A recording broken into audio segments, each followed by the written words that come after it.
Did you know that 43% of millennials plan to retire by age 65?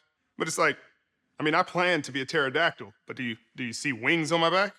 No, and dinosaurs are extinct, so get out of here. Like, are you daydreaming or do you have a real plan? Answer me that. My first real investment was in Tesla. I just bought stock in Tesla. I didn't ask for anybody's advice because I felt like I was knowledgeable enough. I did my research. This is before anybody ever even owned a Tesla. I said, man, this is gonna blow up. I know it. So I put a substantial amount of money into Tesla at like 35 bucks. And it was awesome. It made me a lot of money, but you have to be smart about your investments. You have to have a deep understanding of what you're investing in. At times, it feels like you need a lot of money to invest. Like, if you don't have a ton of money, then don't even think about investing, right?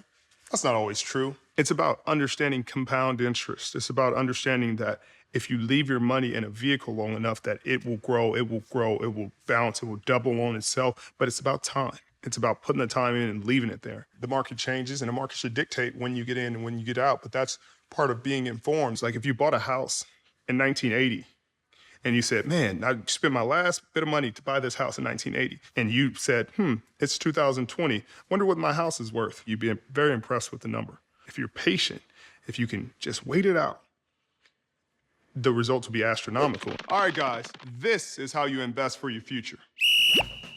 Step one. All right, here we go. The most common way to save for your future are 401ks and IRAs.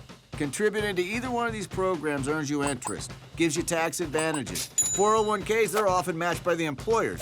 Listen, that's just free money. You start one of these accounts early, and you contribute smartly.